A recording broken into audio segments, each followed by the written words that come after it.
গণতন্ত্র নয়, আর গণতন্ত্রের সংবিধান নয়, আর গণতন্ত্র দিয়ে কোনো সরকার নেতা নেত্রীর দরকার নাই। এরা আযাব বুঝবেন নেতা, এরা জাহান্নামের নেতা, নিজেরাও জাহান্নামে যাবে এবং লোকদেরকেও জাহান্নামে নিয়ে যাবে। এই জন্য আমাদের কথা হলো গণতন্ত্র হলো জাহান্নামের গাড়ি, আর গণতন্ত্র দিয়ে যারা সরকার হয় তারা জাহান্নামের গাড়ির ড্রাইভার, আর গণতন্ত্র যারা মেনে চলে তারা হলো জাহান্নামের গাড়ির প্যাসেঞ্জার। বর্তমানে তারেক জিয়ার নেতৃত্বে গণতন্ত্র নামক জাহান্নামের গাড়ি গোটা দেশ এবং জাতির মানুষকে নিয়ে জাহান্নামের দিকে যাচ্ছে। আমরা গণতন্ত্র ত্যাগ করেছি, গণতন্ত্রের সংবিধান বাদ দিয়েছি, গণতান্ত্রিক সরকারকে অমান্য করেছি, কারণ তারা অবৈধ দখলদার। আমরা আল কোরআনকে সংবিধান গ্রহণ করেছি, আল কোরআনের আনুগত্য স্বীকার করেছি, রসুলের শক্তির আনুগত্য স্বীকার করেছি। আমরা ইসলামী সমাজ। আসসালামু আলাইকুম ওয়া রাহমাতুল্লাহ। নাহমাদুহু ওয়া নুসাল্লি আলা রাসূলিহিল কারীম, আম্মা বাদ। সম্মানিত বিভিন্ন শ্রেণী পেশায় নিয়োজিত সচেতন ভাই ও বন্ধুরা, অনুপস্থিত দেশবাসী, বিশ্ববাসী ভাই ও বোনেরা, আজকের এই আলোচনা সভা ও দোয়া মাহফিলে অত্র এলাকার উপস্থিত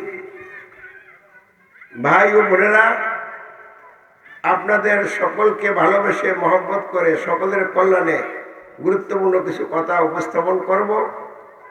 আল্লাহ আমাকে যথাযথভাবে সঠিক কথাগুলি উপস্থাপন করার তৌফিক দান করুক, আপনাদেরকে মনোযোগ দিয়ে শোনার, বোঝার এবং গ্রহণ করার তৌফিক যোগ্যতা দান করুক বলে না আমিন।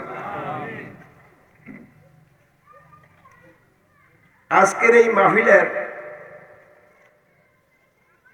মূল উদ্যোক্তা হিসাবে যিনি কাজ করছেন তিনি হচ্ছেন ইসলামী সমাজের একজন মহিলা দায়িত্বশীলা, অত্র এলাকার সন্তান বোন আফরুজা। তারই খালাতো ভাই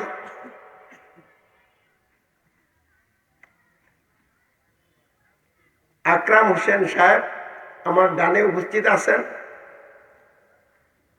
ওনার সহযোগিতা এবং অত্র এলাকার বিভিন্ন শ্রেণী পেশায় নিয়োজিত ভাই এবং বন্ধুদের সার্বিক সহযোগিতায় এবং আফরোজা এবং ইসলামী সমাজের আরো কিছু ভাই বোনদের অর্থায়নে আজকের এই আলোচনা সভা এবং দোয়া মাহফিল। কাকে কেন্দ্র করে? আফরোজার ভাই জাহিদ হোসেন, তিনি নির্মম নিষ্ঠুরভাবে কতিপয় মানুষের দ্বারা আক্রান্ত হয়ে জীবন দিয়েছেন। তার জীবন অল্প বয়সেই শেষ হয়ে গেছে। এই জাহিদ হোসেন সহ মৃত সকল ইমানদার ভাই বোনদের রুহের মাগফিরাতকে সামনে রেখেই আজকের আলোচনা সভা ও দোয়া মাহফিল। আল্লাহ রাব্বুল আলামিন এই আলোচনা সভা ও দোয়া মাহফিলকে মৃত জাহিদ হোসেন সহ আমাদের আপনজন, বন্ধু বান্ধব, ইমানদার ভাই বোন যারা দুনিয়া ছেড়ে কবরবাসী হয়ে গেছে, প্রত্যেক রুহের মাগফিরাতে এই মাহফিলকে আল্লাহ কবুল করুক বলে না আমিন।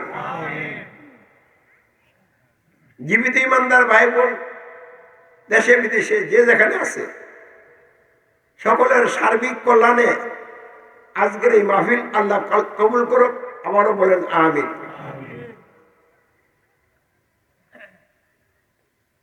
শুরুতেই এই এলাকার ভাই বন্ধুদেরকে এবং মা বোনদেরকে আন্তরিকভাবে মোবারকবাদ জানাচ্ছি।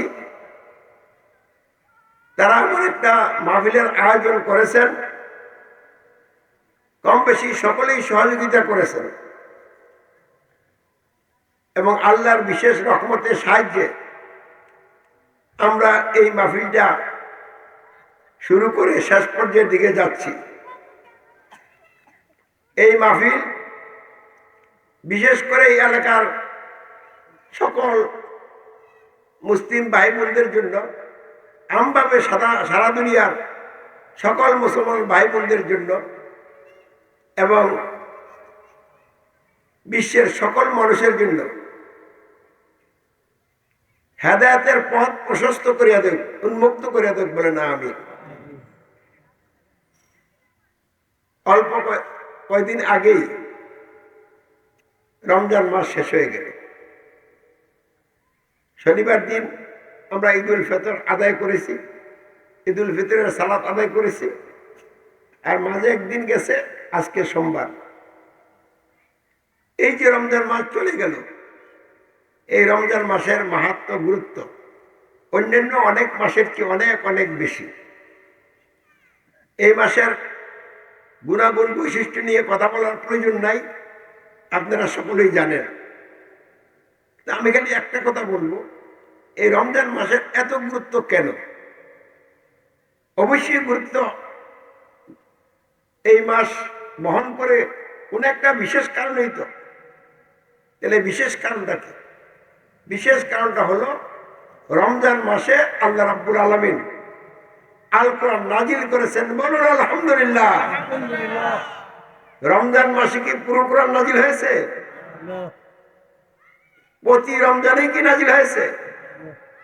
তাহলে রমজান মাসে কোরআন নাজিল হয়েছে, এর অর্থ হলো পবিত্র রমজান মাসের কদরের রাত্রিতে আল্লাহ রাব্বুল আলামিন আল কোরআনের সূরাতুল আলাকের প্রথম 5টি আয়াত, ইকরা বিসমি রাব্বিকাল্লাযী খলাক খলাকাল ইনসানা মিন আলাক ইকরা ওয়া রাব্বুকাল আকরাম আল্লাযী আল্লামা বিল কলম আল্লামাল ইনসানা মা লাম ইয়ালাম। এই 5টি আয়াত নাজিলের কাজ শুরু করেছে। বলুন আলহামদুলিল্লাহ। এই 5টি আয়াত অবতীর্ণ হওয়ার মধ্য দিয়ে কোরআন নাজিলের কাজ আল্লাহ শুরু করেছেন এবং 23 বছরে সুসম্পন্ন হয়েছে। শুধু সুসম্পন্নই হয় নাই, কোরআন মানুষের জীবনে সংবিধান হিসেবে প্রতিষ্ঠিত হয়েছে। মানুষের জীবনে সুশাসন, ন্যায় বিচার প্রতিষ্ঠার মাধ্যমে সকল মানুষের সকল ন্যায্য অধিকার আদায় এবং সংরক্ষণের সুব্যবস্থা করে কল্যাণকর, দুর্নীতিমুক্ত, বৈষম্যমুক্ত, ইনসাফ ভিত্তিক সমাজ রাষ্ট্র গঠন করেছে এই আল কোরআন। বলুন আলহামদুলিল্লাহ।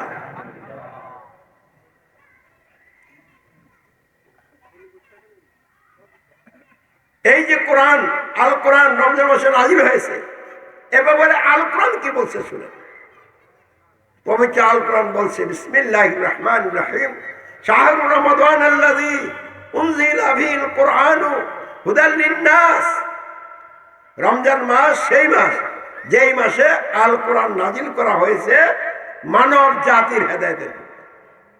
বলেন কোরআন কেন নাজিল হয়েছে? কোরআন কি শুধু মুসলিম পরিচয় দানকারী লোকদের জন্য অবতীর্ণ হয়েছে, না গোটা মানব জাতির হেদায়েতের জন্য অবতীর্ণ হয়েছে? হিন্দু, বৌদ্ধ, খ্রিস্টান, নাস্তিক, আস্তিক, মুসলিম অমুসলিম সকলের হেদায়েতের জন্য আল্লাহ রাব্বুল আলামিন পবিত্র রমজান মাসে আল কোরআন নাজিল করেছেন। কারণ কোরআন যখন নাজিল হয় তখন মক্কা আরবদের সারা দুনিয়ার মানুষ হেদায়েতের আলোতে বঞ্চিত ছিল, জাহিলাতের অন্ধকারে নিমজ্জিত ছিল। জাহিলাতের অন্ধকারে নিমজ্জিত ছিল, এর অর্থ কি? এটা কি আপনারা বুঝতে চান? কারা কারা বুঝতে চান একটু হাত তোলেন দেখি। আচ্ছা, আল্লাহ এই হাতগুলি কবুল করুন, বলে না আমি। তাহলে কি প্রশ্নটা করছিলাম মনে রাখছেন?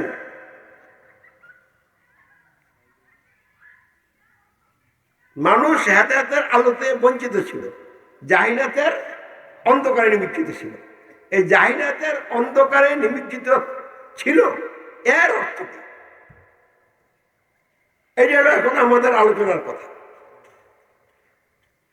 এর আগে আপনাদের সকলের দৃষ্টি আকর্ষণ করে বলছি, মাইকের আওয়াজ যতটুকু দূরে যাচ্ছে, যে যেখান দিয়ে শুনছেন সকলের কল্যাণে বলছি। আর যদি মেহরবানি করে আমাদের মাহফিলে আসতে পারেন, আল্লাহ কবুল করে, তাহলে মাহফিলেও চলে আসেন। এখানে তামার উপরে বোধহয় ব্যবস্থা আছে নাকি? আচ্ছা, আল্লাহ রাব্বুল আলামিন আমাদের সব আয়োজন একমাত্র তার সন্তুষ্টির লক্ষ্যে কবুল করুক, বলে না আমিন। আজকের এই মাহফিল সকলের জন্য নাজাতের উসিলা হয়ে যাক, বলে না আমিন। তাহলে আসেন, মানুষ হেদায়েতের আলোতে বঞ্চিত ছিল, জাহিলাতের অন্ধকারে নিমজ্জিত ছিল। এর অর্থ কি?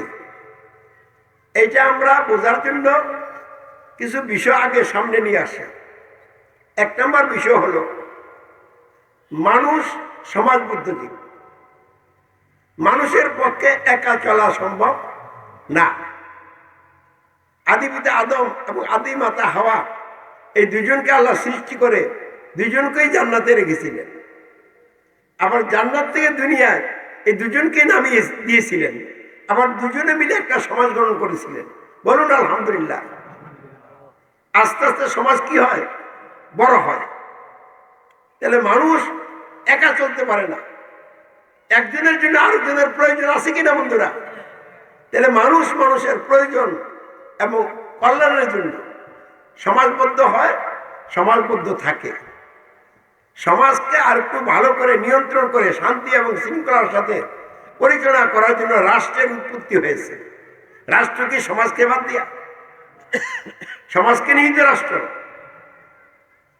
এই সমাজ এবং রাষ্ট্রের মধ্যে অন্যতম পার্থক্য হচ্ছে, সমাজের জন্য নির্দিষ্ট ভূখণ্ডের দরকার হয় না, কিন্তু রাষ্ট্রের নির্দিষ্ট ভূখণ্ড লাগে, একটা ভৌগোলিক সীমারেখা লাগে। সমাজের বল প্রয়োগের ক্ষমতা থাকে না, কিন্তু রাষ্ট্রের বল প্রয়োগের ক্ষমতা থাকে। তা আমাদের যে বাংলাদেশটা, এটার একটা নির্দিষ্ট ভূখণ্ড আছে কিনা? অন্যান্য রাষ্ট্রের থেকে একটা সীমারেখা দিয়ে এটাকে আলাদা করা হয়েছে কিনা? তাহলে এটা কি শুধু সমাজই না রাষ্ট্র? যেহেতু নির্দিষ্ট ভূখণ্ড আছে, তাহলে এটা একটা কি হয়ে গেল?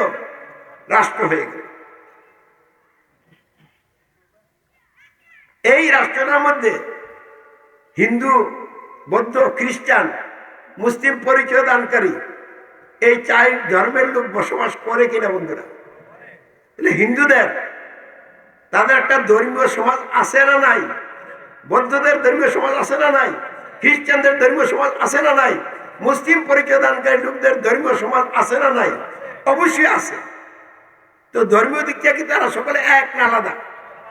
ধর্মীয় দিক থেকে আলাদা। এই সকল ধর্মের লোকদেরকে নিয়ে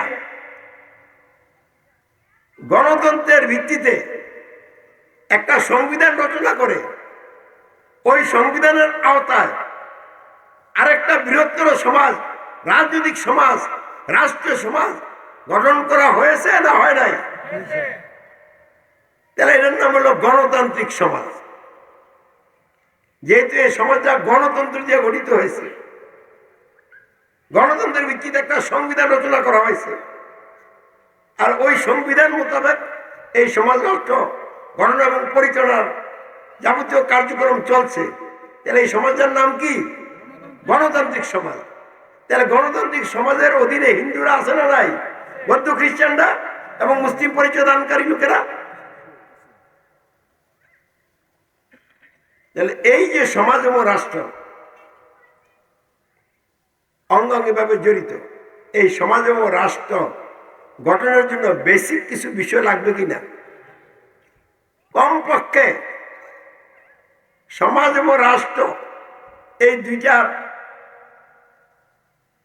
যদি আমরা সামনে আনি, তাহলে আমরা দেখতে পাই তিনটা বিষয় প্রথমেই লাগবে। সমাজ রাষ্ট্র গ্রহণ করতে হলে কি লাগবে? তিনটা বিষয় লাগবে। বাকিগুলি আস্তে আস্তে হবে, কিন্তু শুরুতেই কটা বিষয় লাগবে? তিনটা। এক নম্বর কি? আরবিতে যদি বলি, রুবুবিয়াত লাগবে। সমাজ এবং রাষ্ট্র গঠন এবং পরিচালনা করতে হলে এক নম্বর কি লাগবে? রুবুবিয়াত। বাংলা তার অর্থ কি? সার্বভৌমত্ব, আইন বিধান ও শাসন কর্তৃত্ব। সার্বভৌমত্ব কি?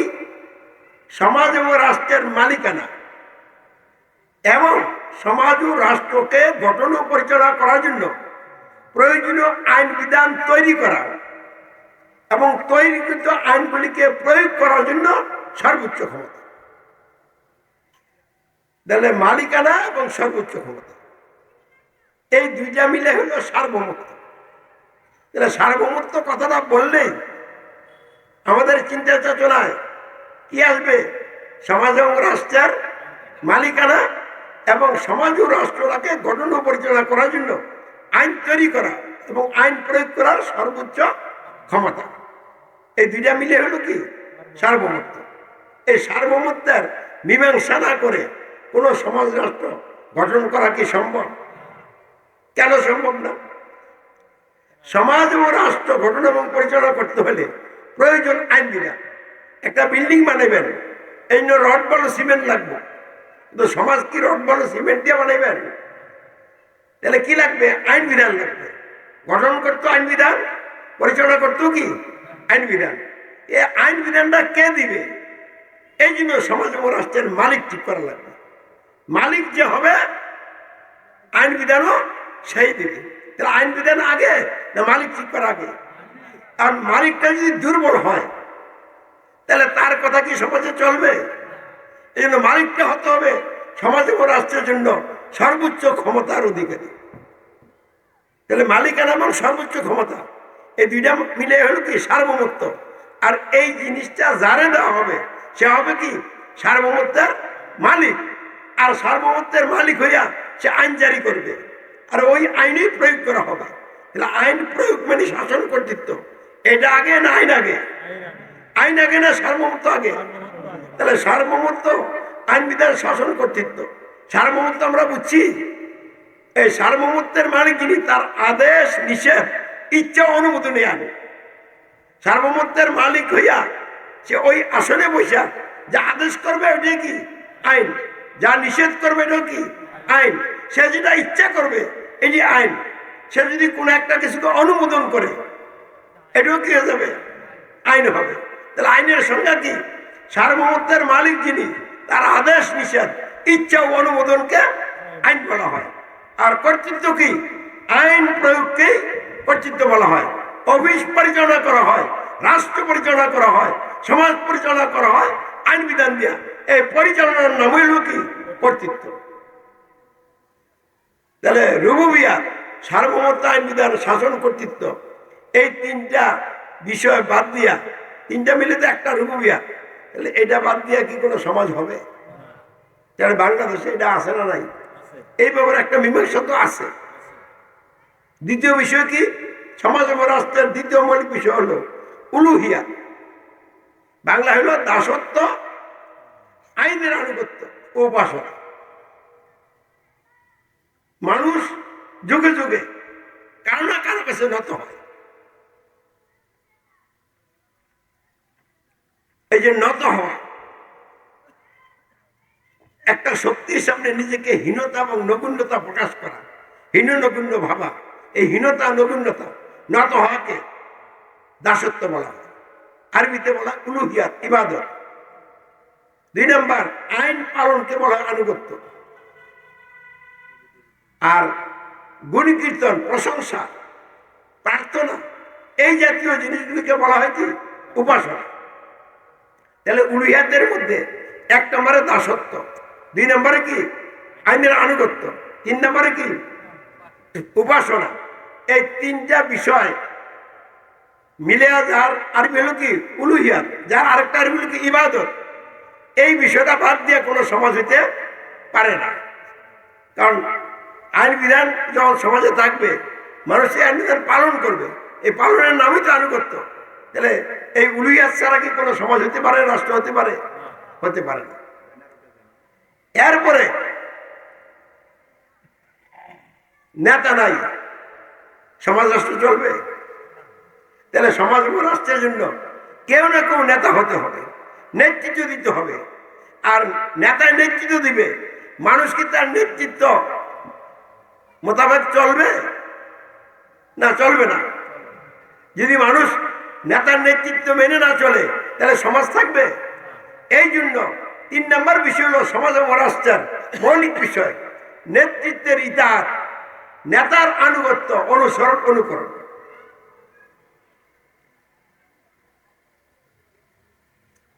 এই তিনটা বিষয় যদি কিছু লোক মেনে নেয় তাহলে তাদের একটা কি হয়ে যাবে, সমাজ হয়ে যাবে। আমরা কি আল্লাহর রহমতে কথাগুলি বুঝতে পারছি? গতানুগতিক ওয়াজ না, এখানে আমরা ক্লাস করাইতেছি। এখানে যারা কথা শুনতেছেন তারা আসলে হাই লেভেলের লোক হইতে হবে। হাই লেভেল বললে টাকা পয়সা বাড়িঘর দালান কোটা আছে এটা না, আমাদের মেধা বুদ্ধি মন মানসিকতা চিন্তা চেতনা ভালো হইতে হবে। তাহলে সমাজ এবং রাষ্ট্র গঠন করতে হলে এক নম্বরে কি লাগবে, সার্বভৌমত্ব আইন বিধান কর্তৃত্ব যার আরবি রুবিয়াত। 2 নম্বরে কি দাসত্ব আইনে আনুগত্য বসনা যার আরবি কি উলুহিয়াত। 3 নম্বর নেতার আনুগত্য অনুসরণ অনুকরণ যার আরবি হল নেতৃত্বের ইতার। এই 3টা বিষয় ছাড়া সমাজ এবং রাষ্ট্রের কল্পনাও করা যাবে না। তাহলে মক্কা আরবদের সারা দুনিয়ার মানুষ এই 3টা বিষয়ের ক্ষেত্রে হেদায়েতের মধ্যে ছিল না, জাহিলাতের মধ্যে ছিল। কথাটা তাহলে আমাদের এখন বুঝতে হবে এই 3টা বিষয়ে হেদায়েত কি আর এই 3টা বিষয়ে জাহিলাত কি।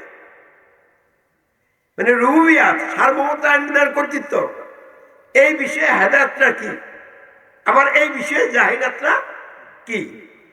উলুহিয়াত দাসত্ব আইনে আনুগত্য বসনা, এই বিষয়ে হেদায়েত কি, এই বিষয়ে জাহিলাত কি। নেতৃত্বের ইতাআত, এই বিষয়ে হেদায়েত কি, এই বিষয়ে জাহিলাত কি। রুবুবিয়াত সার্বভৌমত্ব আইন বিধান কর্তৃত্ব, এই বিষয়ে জাহিলাত হলো মানুষের সার্বভৌমত্ব আইন বিধান কর্তৃত্ব। মানুষের সার্বভৌমত্ব আইন বিধান কর্তৃত্ব হচ্ছে টপ জাহিলিয়াত। উলুহিয়াত দাসত্ব আনুগত্য উপাসনা, এই বিষয়ে জাহিলাত কি, মানুষের দাসত্ব, মানুষের আইনে আনুগত্য, গায়রুল্লাহর উপাসনা। মানুষের দাসত্ব, মানুষের আইনে আনুগত্য, গায়রুল্লাহর উপাসনা, এটা হলো কি উলুহিয়াতের বিষয়ে জাহিলিয়াত, গুমরাহি। নেতৃত্বের ইতাআত, নেতার আনুগত্য অনুকরণ, এই বিষয়ে জাহিলিয়াত কি, মানুষের তৈরি আইন বিধান দিয়া যারা নেতা সরকার, ওই ধরনের নেতাদের আনুগত্য অনুসরণ অনুকরণ। মানুষের তৈরি আইন বিধানের ধারক বাহক নেতা বা সরকারের আনুগত্য অনুসরণ অনুকরণ, এটা হলো নেতৃত্বের ইতাআতের বিষয়ে জাহিলিয়াত। এবং এই 3টা বিষয়ে হেদায়েত কি, রুবুবিয়াত সার্বভৌমত্ব আইন বিধান ও শাসন কর্তৃত্ব, সমাজ ও রাষ্ট্র সহ জীবনের সকল ক্ষেত্রে একমাত্র আল্লাহর, কোন মানুষের নয়। এটা হলো হেদায়েত। মানুষের সমাজ রাষ্ট্র গঠন ও পরিচালনা সহ জীবনের সকল ক্ষেত্রে সার্বভৌমত্ব আইন বিধান ও নিরঙ্কুশ শাসন কর্তৃত্ব একমাত্র আল্লাহর, মানুষের নয়।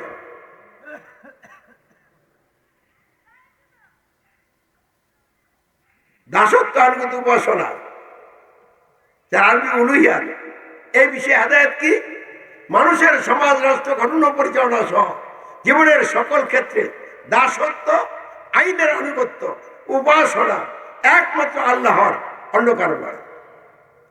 নেতৃত্বের ইতাআতে হেদায়েত কি, মানুষের সমাজ রাষ্ট্র গঠন ও পরিচালনা সহ জীবনের সকল ক্ষেত্রে শর্তহীন আনুগত্য অনুসরণ অনুকরণ একমাত্র হযরত মুহাম্মদ সাল্লাল্লাহু আলাইহি ওয়াসাল্লামের, অন্য কারো নয়।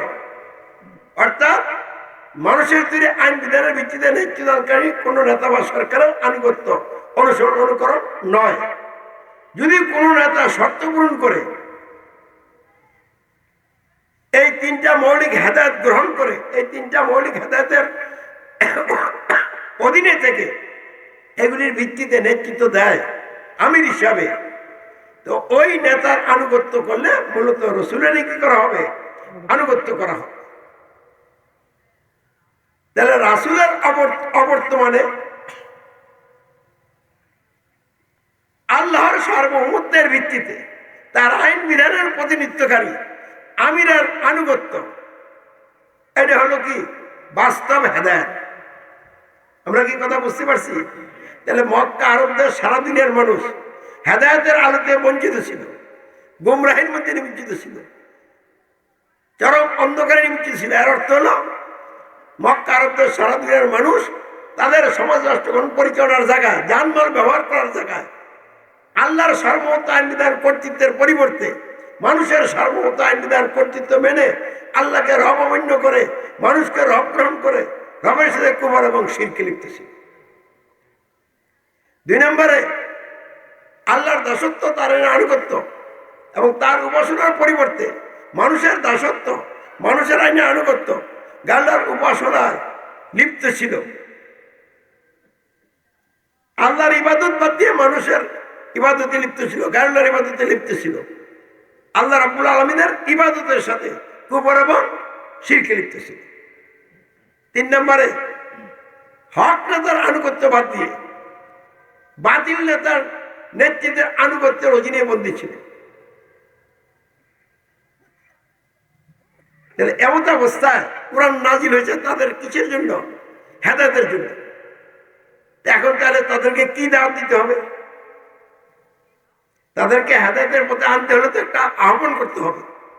1 নম্বর আহ্বান তো এটাই করতে হবে যে আপনারা মানুষের সার্বভৌমত্ব আইন বিধান কর্তৃত্ব ত্যাগ করেন, অমান্য করেন। সমাজ ও রাষ্ট্র সহ জীবনের সকল ক্ষেত্রে সার্বভৌমত্ব আইন বিধান ও নিরঙ্কুশ শাসন কর্তৃত্ব একমাত্র আল্লাহর গ্রহণ করেন এবং এর ঘোষণা দেন। 2 নম্বরে কি দাওয়াত দেওয়া লাগবে? মানুষের দাসত্ব, মানুষের আইনের আনুগত্য, গায়রুল্লাহর উপাসনা ত্যাগ করেন। সমাজ ও রাষ্ট্র সহ জীবনের সকল ক্ষেত্রে দাসত্ব, আইনের আনুগত্য, উপাসনা একমাত্র আল্লাহর গ্রহণ করেন এবং এর সাক্ষ্য অঙ্গীকার দেন। 3 নম্বরে কি দাওয়াত দেওয়া লাগবে? মানুষের আইন বিধানের ভিত্তিতে যারা নেতা নেত্রী সরকার, তাদের আনুগত্য ত্যাগ করেন, অস্বীকার করেন। আমাকে আল্লাহ রসুল মেনে আমার শর্তিন আনুগত্য গ্রহণ করেন এবং এর সাক্ষ্য অঙ্গীকার দেন। এই দাওয়াত দেওয়া লাগবে কিনা? আল্লাহ রসুল এই দাওয়াত দিচ্ছেন, আমিনু বিরাব্বিকুম, তোমরা তোমাদের রবের প্রতি ঈমান আনো। হ্যাঁ লোক সকল, তোমরা তোমাদের জানমাল ব্যবহার করার জায়গায়, সমাজ এবং রাষ্ট্রকরণ পরিচালনার জায়গায় আল্লাহর সার্বভৌমত্ব আইন বিধান কর্তৃত্বকে বাদ দিয়ে মানুষের ক্ষমতা, সার্বভৌমত্ব আইন বিধান ও শাসন কর্তৃত্ব গ্রহণ করে আল্লাহকে রব অমান্য করে মানুষকে রবের জায়গায় বসিয়ে রবের সাথে কুফর এবং শিরকে লিপ্ত হয়ে আসো, যার কারণে তোমাদের ঈমান শূন্য, তোমরা ঈমান হারা। রবের প্রতি তোমাদের কি নাই? ঈমান নাই। অতএব তোমরা রবের প্রতি কি করো? ঈমান আনো। ঈমান আনো মানে কি? সব রব বাদ দিয়ে আল্লাহকে একমাত্র রব গ্রহণ করো।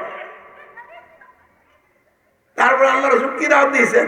ইয়া আইয়ুহান নাস কুলু লা ইলাহা ইল্লাল্লাহু তুফলিহু, হে লোক সকল তোমরা বলো আল্লাহ ছাড়া কোনো ইলাহা নাই, তোমরা কামিয়াব হবে, সফল কাম হবে।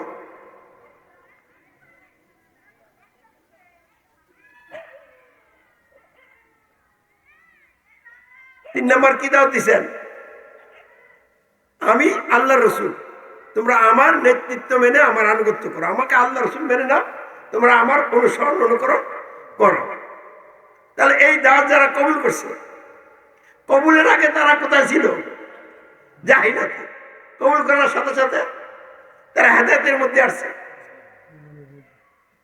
তাহলে যারা মানুষের সার্বভৌমত্ব আইন বিধান কর্তৃত্ব ত্যাগ করে সার্বভৌমত্ব আইন বিধান নিরঙ্কুশ শাসন করতে আল্লাহর গ্রহণ করে, রাব্বুল আল্লাহ ঘোষণা দিছে, আল্লাহ আকবার ঘোষণা দিয়েছে, মানুষের দাসত্ব, মানুষের আইনে আনুগত্য, গায়রুল্লাহর উপাসনা ত্যাগ করে দাসত্ব, আনুগত্য, উপাসনা একমাত্র আল্লাহর গ্রহণ করে আশহাদু আল্লা ইলাহা ইল্লাল্লাহ সাক্ষ্য অঙ্গীকার দিয়েছে।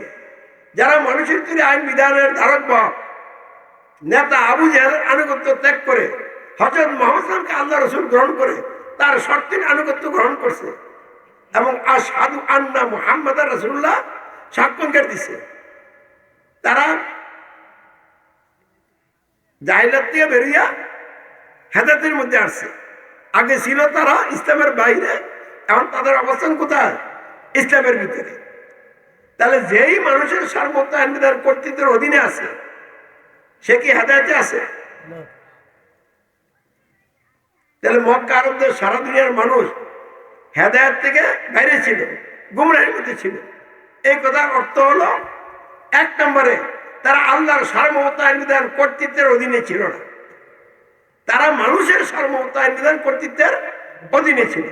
দুই নম্বরে তারা আল্লাহর দাসত্ব তার আইনে আনুগত্যের অধীনে ছিল না, তারা মানুষের দাসত্ব মানুষের আইনে আনুগত্য গাল্লার উপাসনার অধীনে ছিল, লিপ্ত ছিল। তিন নম্বরে মানুষ আল্লাহ রসুলের নেতৃত্বের আনুগত্যের অধীনে ছিল না, মানুষের আইন বিধানের দ্বারকবাহ আবু জেহেল, এই আবু জেহেলের নেতৃত্বের আনুগত্যের অধীনে ছিল। এরই অর্থ ছিল মানুষ হেদায়েতের আলো থেকে বঞ্চিত ছিল, গুমরাহির মধ্যে নিমজ্জিত ছিল। ক্লিয়ার হয়েছে? এইবার আসেন আমাদের বাংলাদেশে। এখন আমরা বাংলাদেশটাকে দেখতে চাই। আমরা এই দেশে জন্মগ্রহণ করেছি, বড় হয়েছি। স্বাধীন হওয়ার পর থেকে 54 বছর অতিবাহিত হইয়া 55 বছর চলছে। বিভিন্ন সময়ে যারা ক্ষমতা ছিলেন, বর্তমানেও যারা ক্ষমতা আছেন, রাষ্ট্রীয় দায়িত্বে আছেন, তারা তো রাষ্ট্রটাকে পরিচালনা করছেন। তো রাষ্ট্র পরিচালনা করার জন্য সার্বভৌমত্ব আইন বিধান, শাসন কর্তৃত্ব, রুবুবিয়ত এটা লাগবে কি লাগবে না? তাহলে এটা কার আছে একটু দেখি। সংবিধান যেটা রচনা করা হয়েছে, এই সংবিধানের সাথের এক ধারা বলা হয়েছে এই প্রজাতন্ত্রের সকল ক্ষমতার মালিক জনগণ। কোন নাউজুবিল্লাহ। তাহলে সকল ক্ষমতা মানে সার্বভৌমত্ব। তাহলে সার্বভৌমত্ব কি আল্লাহর মানা হয়েছে না জনগণের? এই জনগণ ভোট দেয়, ভোটের পর যারা এমপি হয় তারা সংসদে বসে আইন রচনা করে। তো যে আইন রচনা করে সে আইনদাতা। তাহলে এমপি হয়ে গেছে এই গণতন্ত্রের মাধ্যমে, এই সংবিধানের মাধ্যমে আইনদাতা। তাহলে আইন কি আল্লাহর চলছে না এমপিদের? এরপরে এই আইন দিয়ে মন্ত্রীরা কি করে? শাসন করে। মন্ত্রীরা হলো সরকার। তাহলে শাসন যে করে তাকে বলে শাসন কর্তা। তাহলে শাসন কর্তৃত্ব কার চলছে? মন্ত্রীদের। মন্ত্রীরাও মানুষ, এমপিরাও মানুষ, জনগণও কি মানুষ। তাহলে রুবুবিয়ত, সার্বভৌমত্ব আইন বিধান, শাসন কর্তৃত্ব এই 54 বছর অতিবাহিত হয় 55 বছর পর্যন্ত যারাই ক্ষমতা ছিলেন, বর্তমানে যারা আছেন, তারা কি কেউ সংবিধানের এই ধারার পরিবর্তন করেছেন? সংবিধানে কিছু পরিবর্তন বিভিন্ন সময় আনছে, কিন্তু এই ধারার তো পরিবর্তন করেন নাই। তাহলে সার্বভৌমত্ব আইন বিধান, শাসন কর্তৃত্ব আল্লাহর বাদ দেওয়া হয়েছে, মানুষের প্রতিষ্ঠিত করা হয়েছে। তাহলে কি এরা চরম গুমরাহি নয়?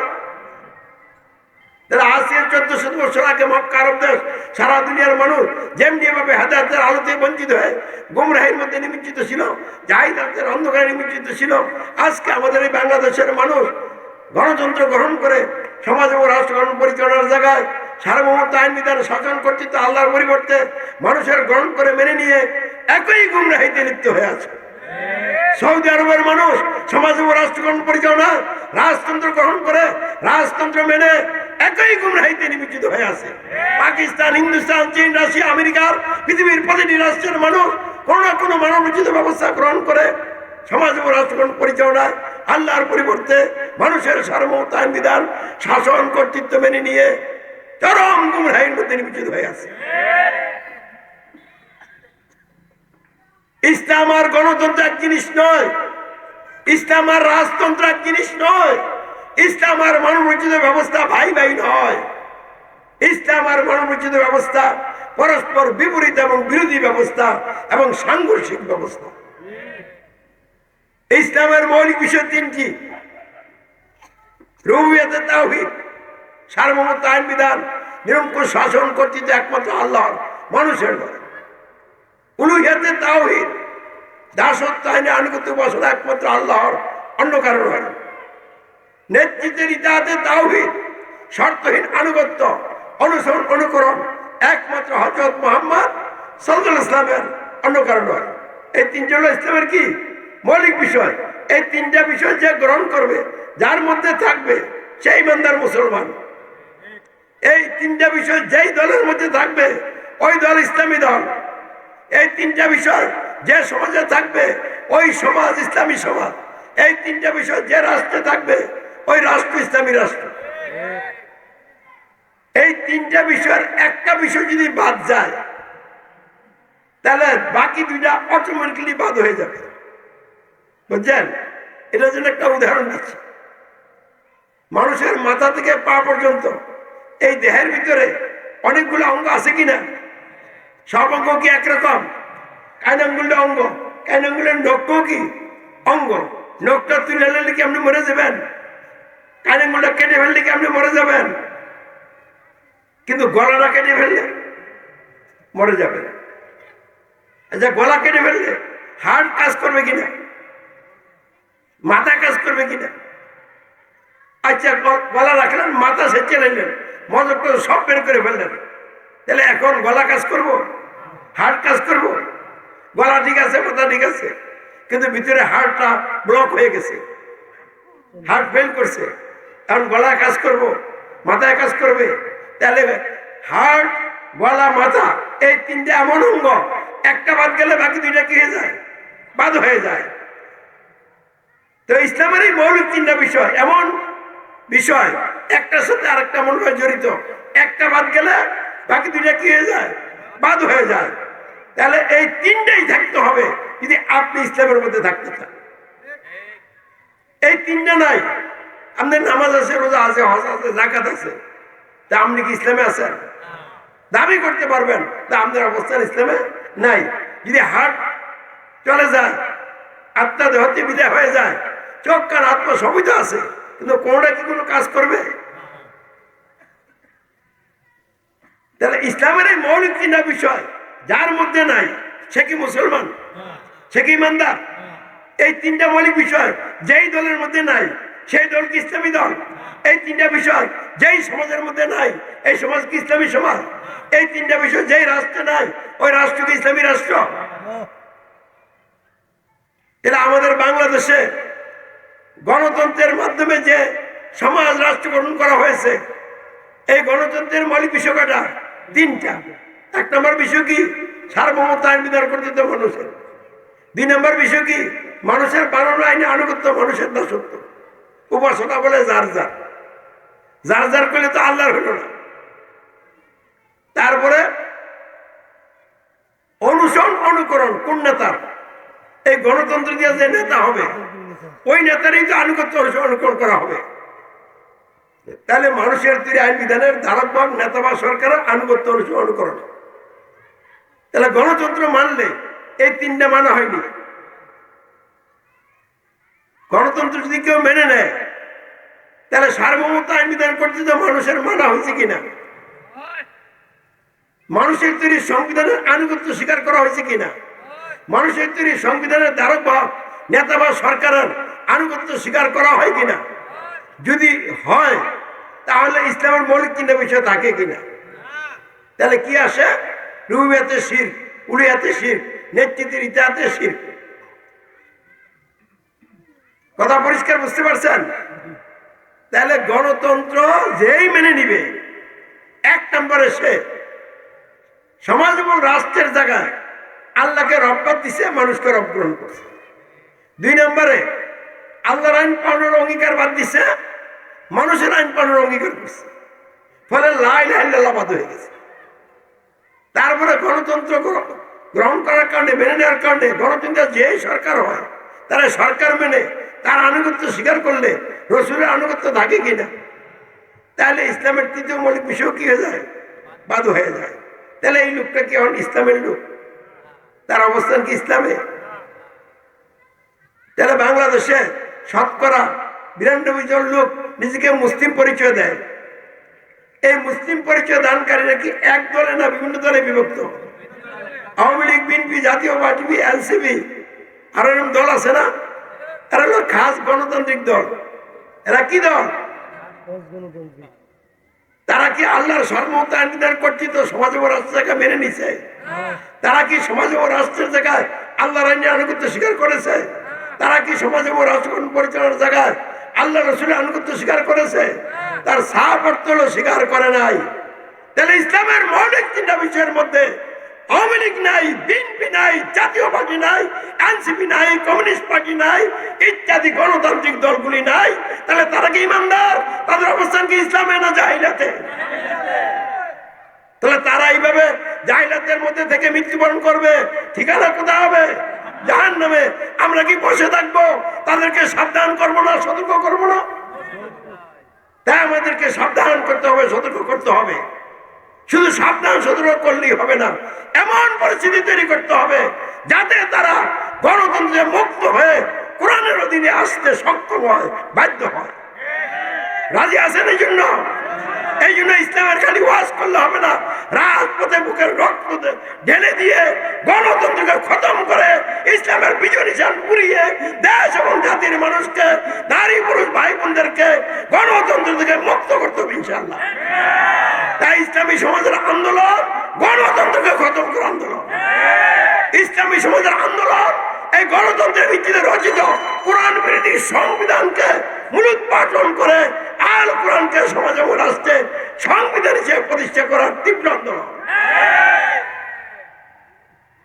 আচ্ছা, এবার আসেন, যারা গণতন্ত্রের জোট বোর্ড নির্বাচন কইরা এমপি মন্ত্রী হইয়া সরকার গ্রহণ কইরা সমাজে রাষ্ট্রে আল্লাহর আইন চালু করতে চান, এরকম কিছু দল আছে না? তাদের অবস্থান একটু দেখেন। এই গেল ত্রয়োদশ নির্বাচনে বিরোধী দল হিসেবে সংসদে বসে কারা? বাংলাদেশ জামাত ইসলামী সহ 11 দলীয় জোট। এর মধ্যে 68টা আসন পাইছে বাংলাদেশ জামাত ইসলামী, আর 77তে 68টা গেলে গা আর কটা থাকে? যে কটা থাকে এগুলি পাইছে অন্যান্য দল, যেমন এনসিপি পাইছে 6টা, আর বাংলাদেশ খেলাফত মজলিস পাইছে 2টা, আর খেলাফত মজলিস পাইছে 1টা। কারণ তারা সংসদে বসার আগে এমপি হিসাবে শপথ করছেনি। এমপিদের শপথ অনুষ্ঠান হয়েছে তো, তাহলে শপথটা পাঠ করেছে কে? নির্বাচন কমিশন। কি শপথ পাঠ করাইছে? যে আমরা আইন কানুন মানিয়ে চলিব। কোন আইন মানিয়ে চলিবেন? কোরআনের আইন না, গণতন্ত্রের সংবিধান। যে সংবিধান বলছে সকল ক্ষমতার মালিককে জনগণ, এটা কি কোরআনের পক্ষের সংবিধান না আল কোরআন বিরোধী সংবিধান? যারা আল কোরআন বিরোধী সংবিধানের আইন পালন করার ওয়াদা করে তারা সব বেঈমান, তারা ইমানদার নয়। তাহলে বাংলাদেশ জামাত ইসলামী কি ইসলামী দল? ইসলামী আন্দোলন বাংলাদেশ কি ইসলামী দল? খেলাফত মজলিস বাংলাদেশ খেলাফত মজলিস যারা গণতন্ত্রের অধীনে জোট বোর্ড নির্বাচন করে এমপি মন্ত্রী হয়ে ইসলাম কায়েমের কথা বলেন, তারা একটা ইসলামী দল না। তারা কি ধরনের দল? তারা হলো ধর্মভিত্তিক গণতান্ত্রিক দল। বাংলাদেশ জামাত ইসলামের নাম ইসলাম শব্দ বাদ দেওয়া উচিত, যেহেতু তারা গণতন্ত্র গ্রহণ করছে, ইসলাম গ্রহণ করে না।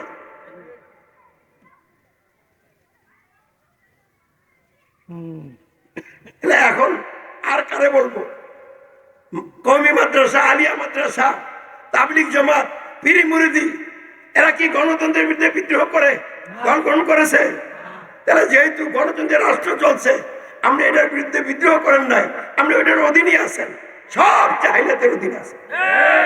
এই জন্য আজ থেকে 1400 বছর আগে মক্কা আরবদের সারা দুনিয়ার মানুষ যেমনি এভাবে হেদায়েতের আলোতে বঞ্চিত ছিল, জাহিলাতের অন্ধকারে নিমজ্জিত ছিল, আজকে আমাদের প্রিয় বাংলাদেশের মানুষ, সৌদি আরবের মানুষ, সারা পৃথিবীর সকল রাষ্ট্রের মানুষ সমাজ ও রাষ্ট্র পরিচালনায় কোন না কোনো মানবোচিত ব্যবস্থা গ্রহণ করে কোরআন বিরোধী সংবিধান মেনে ইসলামের বাহিরে অবস্থান করছে।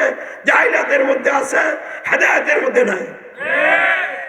এই জন্য আমরা লোকদেরকে ইমানের ইসলামের দাওয়াত দিয়ে জাহিলাতকে বের করে রসুলের তরিকায় ইমানদার করে সমাজ গঠন আন্দোলন চালিয়ে যাচ্ছে। আল্লাহ রসুল যেমন মক্কায় লোকদেরকে এই 3টা গুমরাহি ত্যাগ করে ইসলাম গ্রহণের দাওয়াত দিয়েছিলেন, আমরা ঠিক সেই দাওয়াত দিচ্ছি। আমাদের সমাজ ইসলামী সমাজ, আমরা হেদায়েতের মধ্যে আছি, জাহিলাতের মধ্যে নাই। ভুল ত্রুটি আমাদের নাই আমি বলছি না, ভুল ত্রুটি আমাদের আছে, কিন্তু আমরা রুবিয়াত, উলুহিয়াত, নেতৃত্বের ইতিহাস, এই তিনটা বিষয়ে জাহিলাত ত্যাগ করেছি, ইসলাম গ্রহণ করেছি এবং ত্যাগ গ্রহণের ঘোষণা দিয়েছি। রব্বুনা আল্লাহু আকবার, আশহাদু আল্লা ইলাহা ইল্লাল্লাহ ওয়া আশহাদু আন্না মুহাম্মাদার রাসূলুল্লাহ। তাই আমরা ইসলামের ভিতরে আমাদের অবস্থান, আমরা আর জাহিলাতে নেই। আমরা গণতন্ত্রের জোটপট নির্বাচন মানি না, আমরা এগুলিকে প্রত্যাখ্যান করেছি। আমরা আল কোরআনকে সংবিধান গ্রহণ করেছি। আমরা কোরআনের অধীনের সমাজ। তাহলে বাংলাদেশে গণতন্ত্রের সরকারের নেতৃত্বে যে সমাজটা চলছে, এটা কি আল কোরআনের অধীন সমাজ না কোরআন বিরোধী সংবিধানের অধীন সমাজ? তাহলে কোরআন বিরোধী সংবিধান মেনে, কোরআন বিরোধী সংবিধানের আনুগত্য স্বীকার করে, কোরআন বিরোধী সংবিধানের ধারক ভাব নেতা সরকার আনুগত্য স্বীকার করে যে সমাজ গঠিত পরিচালিত, এটা 100% জাহিলি সমাজ। তাহলে ওই সমাজের ভিতরে থেকে ইসলাম করার কোনো সুযোগ নাই, করলে ওই ইসলাম আল্লাহর কাছে গ্রহণযোগ্য হবে না। তাহলে ওইটাতে বের হইতে হবে। তা আপনারা কি বের হবেন না থাকবেন ওইটাতে? বের না হইলে কারো উপরে জোর নাই, আল্লাহ কি কারো জোর করে? বের না হলে পরিণতি কি হবে জানেন? দুনিয়া আযাব গজবের মাত্রা বাড়তেছে, দুনিয়া আযাব গজবের মাত্রা বাড়তেছে। কারণ একটা হলো গজবের পথ, আরেকটা কি রহমতের পথ। তো গণতন্ত্র কি রহমতের পথ? গণতন্ত্র হলো গজবের পথ। তা আমরা গণতন্ত্র মেনে চলবেন, গজব কি কমবে না বাড়বে? বাড়বে। প্রথমেই গজব শুরু হয়েছে শেখ মুজিবের উপরে। শেখ মুজিব নিষ্ঠুর ভাবে, নির্মম ভাবে নিহত হয় নাই? কেন হলো? সে বাকশাল কায়েমের মাধ্যমে সব দল ভেঙে দিয়ে একদল গ্রহণ করে সমাজতন্ত্র কায়েম করতে চাইছিল। গণতন্ত্র, সমাজতন্ত্র, বাঙালি জাতীয়তাবাদ, ধর্মনিরপেক্ষতাবাদ, যার নাম হলো মুজিববাদ। এই মুজিববাদ কায়েমের জন্য সব দল ভেঙে একদল বানাইছিল। কিন্তু আল্লাহ কয় এখন আর তোরে রাখতেছি না, ধরে ফেলছে। কি কিছু করতে পারছে? তাহলে গজবে তো এরা গজবের মধ্যে মরছে। তারপরে জিয়াউর রহমান সলতা চুরি কইরা বিসমিল্লাহ লাগাইয়া, আরে সিনেমা হল উদ্বোধন করবেন কারণ বিসমিল্লাহ কে উদ্বোধন করবেন, সুদের ব্যাংক উদ্বোধন করবেন, বিসমিল্লাহ কে উদ্বোধন করবেন। বিসমিল্লাহ কি যেন কোনো জায়গায় ব্যবহার করা যায়? যেই সংবিধানে লেখা আছে জনগণ ক্ষমতার উৎস, এর চেয়ে বড় অপরাধ হতে পারে না। এই সংবিধানে বিসমিল্লাহ লেখা যাবে না। জিয়াউর রহমান এই সংবিধানের মধ্যে বিসমিল্লাহ লেখে মানুষকে ধোঁকা দিয়েছে। এরপরে বাঙালি জাতীয়তাবাদের জায়গায় বাংলাদেশি জাতীয়তাবাদ লাগাইছে। বাঙালি জাতীয়তাবাদ জাহিলিয়াত, বাংলাদেশি জাতীয়তাবাদ জাহিলিয়াত, এমনকি মুসলিম জাতীয়তাবাদ জাহিলিয়াত। ইসলাম হলো মানবতাবাদ। বুঝাইছি কিনা? এই জন্য জিয়াউর রহমানকে আল্লাহ ছেড়ে দিছে, ধরছে আর রক্ষা নাই। এর সাথে আল্লাহ ছেড়ে দিছে, 9 বছর ক্ষমতা রাখি আর নামাই দিছে, এমন ভাবে নামাইছে কলঙ্কিত হয়ে পড়ছে, দলের অস্তিত্বই নাই। এরপরে বাংলাদেশ জামাত ইসলামী, বিএনপি, মৌলভী মুন্সি সকলের উপর দিয়া, শেখ হাসিনারে দিয়া 15.5 বছর আল্লাহ গজব দিছে। কি তাদের উপর দিয়া নির্যাতন যায় নাই? এটা চালাইছে কারা? শেখ হাসিনা দিয়ে আল্লাহ চালাইছে। কেন চালাইছে? দেখি হেদায়েত হয় কিনা। কারণ 15 বছর পরে শেখ হাসিনারে আল্লাহ সরাইছে কিনা? সরাইছে। তো শেখ হাসিনা তো সরতে চায় না, আরো ভালো করে পড়ছিল। এবার তো এমন ভাবে পড়ছিল আর কেউ সরাইতে পারবে না, এরকম একটা বুঝ দিয়া সব রাস্তা ক্লিয়ার। আমি দামি নির্বাচন, স্বতন্ত্রতার আর নৌকতার। তাহলে এই অবস্থায় সব এমপি নিয়া কয়দিন ক্ষমতা আসছিল? অল্প কিছুদিনের মধ্যেই তো ক্ষমতা ছাড়ছে, পলাইয়া গেছে গা। আওয়ামী লীগের লোকেরা এখন তো মাঠে তাদের বক্তব্য নিয়ে সাহস করে দাঁড়াইতে পারে নাই। তাহলে পুরা দলের উপরে একটা ভয়াবহ গজব নাজিল হয়েছে কিনা? নাজিল হয়েছে। এখন যারা ক্ষমতা আসছে তারা কি এর থেকে শিক্ষা নিছে? তারা কি আল কোরআনকে সংবিধান হিসেবে গ্রহণ করেছে? ইসলামী দলগুলি কি এই জন্য মানে নেমেছে আর কোরআন বিধি সংবিধান মানবো না, এখন কোরআনকে সংবিধান মানবো? বরং তা না করে ক্ষমতা দেওয়ার জন্য কোরআন আইন বাদ দিয়া প্রচলিত আইনের রাষ্ট্র চালাবেন এই ঘোষণা দিয়া ইলেকশন করেছে। অতএব সব দল ফেল করেছে। এইবার সবটির উপরে, গোটা জাতির উপরে আজাব গজব আসবে। তাহলে সামনে ভয়াবহ আজাব গজব মাথার উপরে ঘুরছে। সরকার, প্রশাসন, আলেম ওলামা, তথাকথিত পীর মাসাব, ইসলামী দল, সাধারণ জনগণ, নারী পুরুষ সকলকে আল্লাহ এমন গজব দিবেন, এক গজবে পুরা জাতি তছনছ হয়ে যাবে। কয়েকদিন আগে 5.7 মাত্রার ভূমিকম্প দিয়েছিল, পুরা দেশ নড়ে উঠেছে। এই দেশটারে খতম করতে আল্লাহর কয় সেকেন্ড লাগবে? আপনারা কি কত এভাবে গজবের চলে পরে মৃত্যুবরণ করে জাহান্নামের আসামি হয়ে জাহান্নামে যেতে চান? তাইলে আমরা সকলের কল্যাণ চাই, সকলের জন্য আমরা দুনিয়ায় সুখ শান্তি হোক চাই, আর আখিরাতে সকল লোক জাহান্নাম থেকে রক্ষা পেয়ে জান্নাতবাসী হোক আমরা চাই। তারেক জিয়া জাহান্নাম থেকে রক্ষা পেয়ে জান্নাতবাসী মেহমান হোক আমরা এটা চাই। এই জন্য আজকের এই মজলিস থেকে তারেক জিয়াকে আমি আহ্বান জানাচ্ছি, আর গণতন্ত্রের পথে চলবেন না, গণতন্ত্রের সংবিধান মেনে চলবেন না, এটাকে ত্যাগ করুন, কোরআনকে সংবিধান গ্রহণ করুন এবং কোরআনের আইন দিয়ে সমাজ এবং রাষ্ট্র গঠন এবং পরিচালনা করার জন্য উদ্যোগ গ্রহণ করুন। আমি আপনার সাথে থাকবো। দুনিয়ার কোনো শক্তি ইনশাআল্লাহ কোনো কিছু করতে পারবে না। আল্লাহর বিশেষ সাহায্যের রহমতে সব বাতিল শক্তি পরাজিত হবে ইনশাআল্লাহ। আর যদি আপনি আমার ডাকে সাড়া না দেন, শেখ হাসিনাকে আমি বারবার দাওয়াত দিয়েছিলাম, সে আমার দাওয়াত কবুল করে নাই, ইতিহাসের আস্থা করে নিক্ষিপ্ত হয়েছে। আপনার পরিণত ঠিক তাই হবে যদি আমার আহ্বানে সাড়া না দেন। আমরা দেশ এবং জাতির মানুষকে জাহান্নামের গাড়িতে থাকতে দিতে রাজি নই। এই জন্য আমাদেরকে এক নম্বরে কি করতে হবে? রুবিয়াতে জাহিলাত ত্যাগ করতে হবে, উলুহিয়াতে জাহিলাত ত্যাগ করতে হবে, নেতৃত্বের ইতাতে জাহিলাত ত্যাগ করতে হবে। অর্থাৎ মানুষের সার্বভৌমত্ব, আইন বিধান, শাসন কর্তৃত্ব ত্যাগ করতে হবে।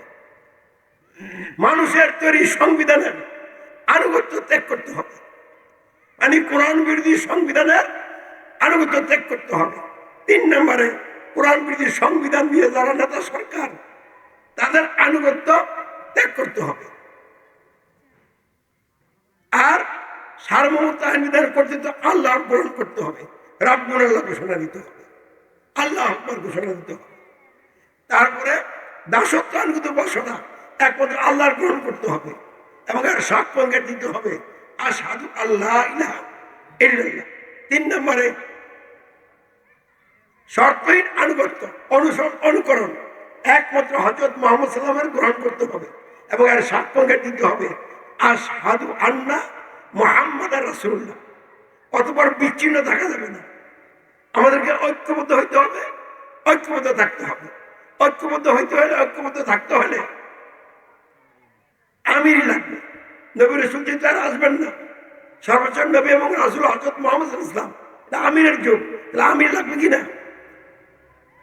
তাহলে আমির কে হবে? যে কোরআন বিধির সংবিধান মানবে সে আমির? ইসলামের দৃষ্টিতে যিনি আমির হবেন তিনি কোরআন বিরোধী কোনো সংবিধান মানবেন না, কোরআন বিরোধী কোনো সংবিধানের আনুগত্য স্বীকার করবেন না, তিনি কোরআন বিরোধী কোনো সংবিধানের ধারক বা নেতার আনুগত্য স্বীকার করবেন না, অমান্য করবেন, অস্বীকার করবেন। তিনি শুধু আল কোরআনকে সংবিধান মানবেন, কোরআনের আনুগত্য স্বীকার করবেন, রসুলের শর্তের আনুগত্য স্বীকার করবেন, এর উপরে দৃঢ় থাকবেন, গালি শুনবেন, মায়ের খাবেন, জেল জুলুম ভোগ করবেন, ফাঁসির মঞ্চ রেডি হলে হাসতে হাসতে ফাঁসির মঞ্চে যাবেন। আল্লাহর ইচ্ছা হলে ফাঁসি হবে, আল্লাহর ইচ্ছা না হলে কেউ কিছু করতে পারবে না। এর উপরে দৃঢ় থেকে তিনি নেতৃত্ব দিবেন। এইরকম নেতার নেতৃত্ব আমাদেরকে মেনে নিতে হবে, কারণ তিনি আল্লাহর মনোনীত আমির। আল্লাহর মনোনীত আমির না হলে এভাবে তিনি কাজ করতে পারবেন না। আলহামদুলিল্লাহ, আমি আল্লাহর মনোনীত আমির, আমি এভাবে কাজ করছি। আমি আল্লাহকে ভয় করি, আর কাউকে ভয় করি না। এই যে এত বক্তৃতা করলাম, বাংলাদেশের প্রশাসন আছে কিনা, সকলে যদি আমাকে ঘেরাও করে, গ্রেপ্তার করে, আমার আকীদা হলো আমি আল্লাহর ইচ্ছায় গ্রেপ্তার হই আর আল্লাহর ইচ্ছায় ছাড়া পাই। আমাকে কেউ গ্রেপ্তার করতে পারবে না আল্লাহর ইচ্ছা না মানে।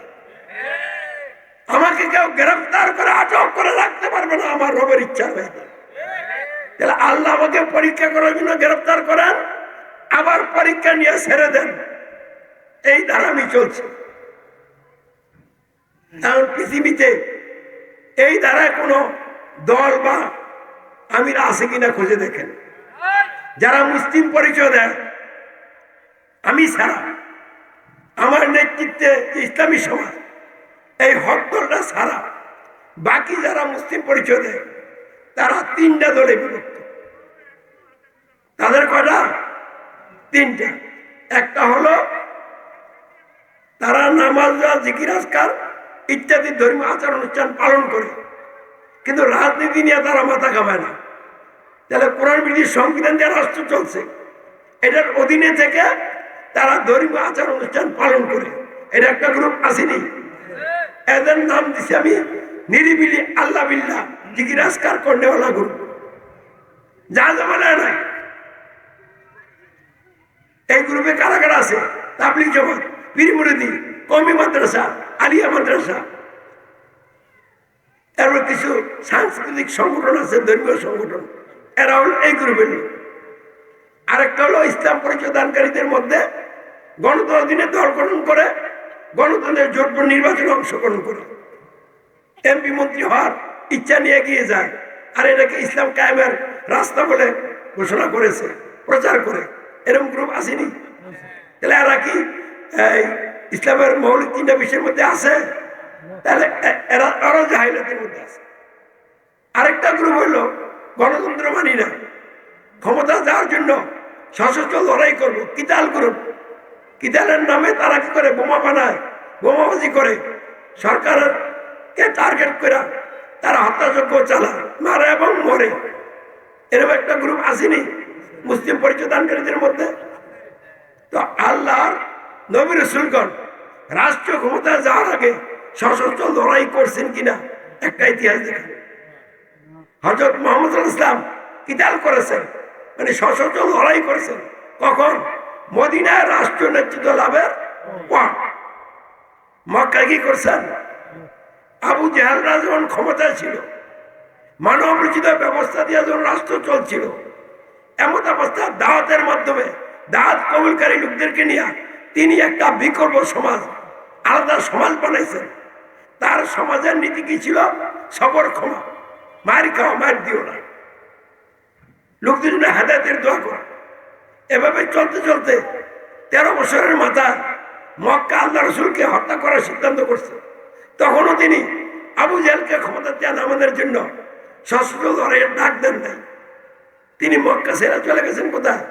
মদিনায়। কারণ আল্লাহ বলছিলেন খুব ফায়দা, খুব হাত বেঁধে রাখো, সংযত রাখো,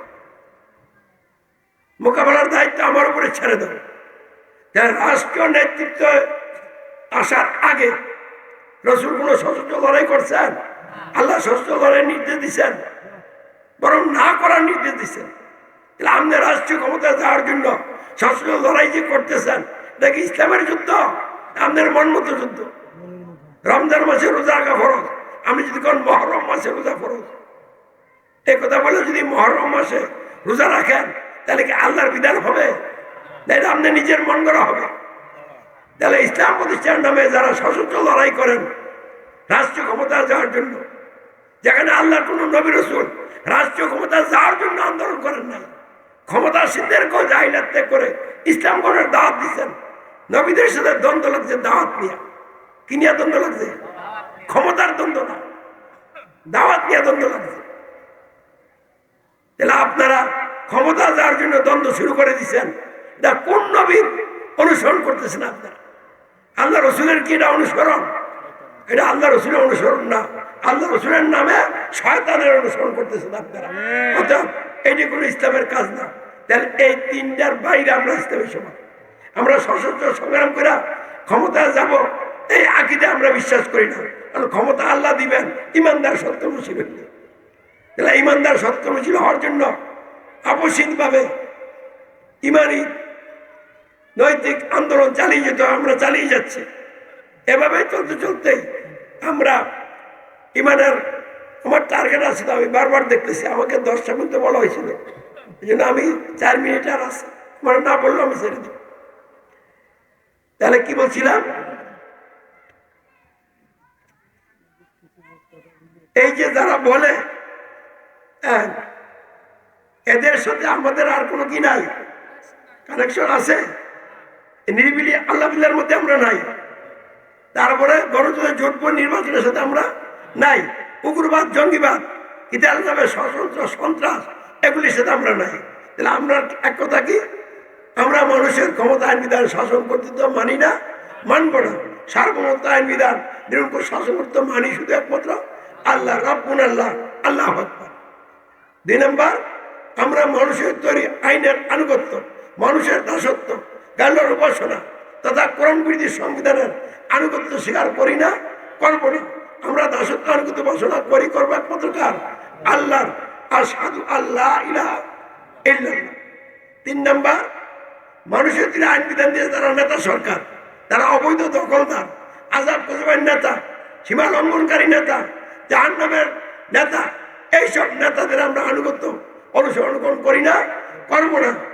আমরা শর্তের আনুগত্য অনুসরণ করি, করবো একমাত্র হযরত মুহাম্মদ সাল্লাল্লাহু আলাইহি ওয়াসাল্লামের। আশহাদু আন্না মুহাম্মাদা রাসূলুল্লাহ। এই বিষয়টি আমরা গালি শুনবো, মায়ের খাবো, সবর করবো, ক্ষমা করবো, মোকাবেলা আমরা করবো না। লোকদেরকে এই বিষয়গুলি করানোর জন্য দাওয়াত দেওয়া যাবে। যারা দাওয়াত কবুল করবে তাদেরকে নিয়ে আমরা আলাদা সমাজ বানাবো। এই সবর ক্ষমার নীতিতে আমরা এগিয়ে চলবো।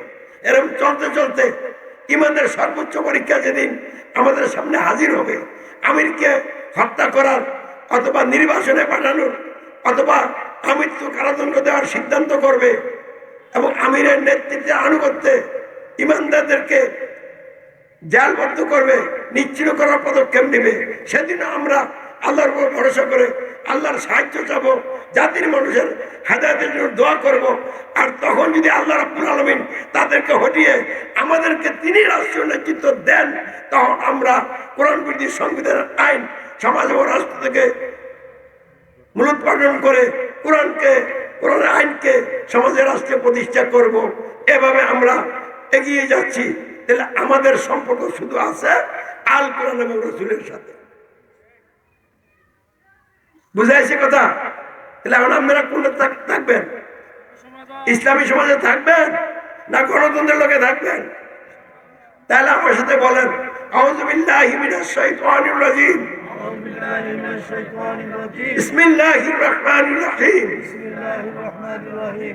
এবার আমি বলে নিজের নাম, আমি সৈয়দ হুমায়ুন কবির, যার যার নাম বলছেন তো মজবুত বিশ্বাসের সাথে ঘোষণা করছি, রব্বুল আল্লাহ, আল্লাহই আমাদের একমাত্র রব, সকল ক্ষমতার মালিক, সার্বভৌমত্বের মালিক, আইনদাতা, বিধানদাতা, নিরঙ্কুশ শাসনকর্তা, অন্য কেউ নয়, কোনো মানুষ নয়।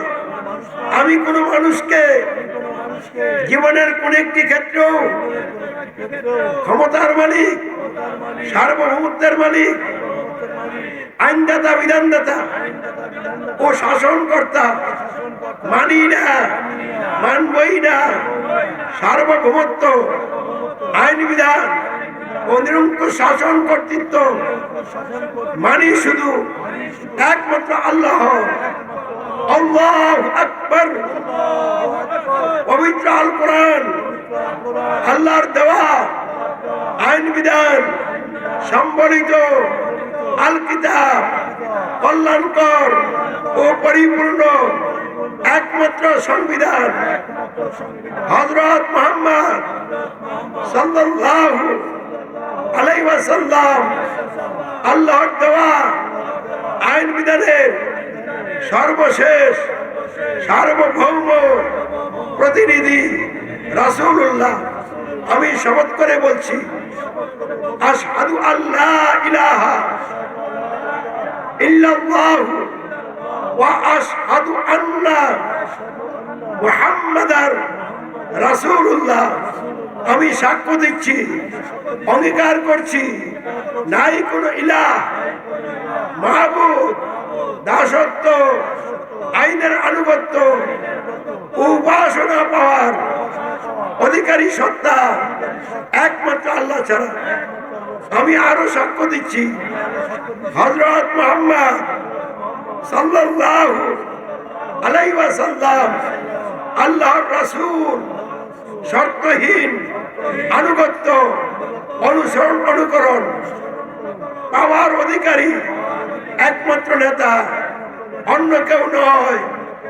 আমি আরো শপথ করে বলছি, আল্লাহ প্রদত্ত আদ-দ্বীন, ইসলামী জীবন বিধান, সমাজ ও রাষ্ট্র সহ জীবনের সকল ক্ষেত্রে তথা মানুষের বাস্তব জীবনে, আমার নিজের জীবনে কায়েম করার চূড়ান্ত চেষ্টার মাধ্যমে আল্লাহ রাব্বুল আলামিনের সন্তুষ্টি এবং পরকালের সাফল্য লাভ করাই আমার জীবনের একমাত্র লক্ষ্য। এই লক্ষ্য বাস্তবায়নের জন্য ইসলামী সমাজের আমিরের ইমারত, নেতৃত্ব ও নিয়ম শৃঙ্খলা মেনে চলার অঙ্গীকার করছি এবং জানমালের কোরবানি পেশ করার অঙ্গীকার করে ইসলামী সমাজের সদস্যপদ গ্রহণ করলাম। আল্লাহ আমাকে এই ওয়াদাগুলো পালন করার তৌফিক দিন। আমিন।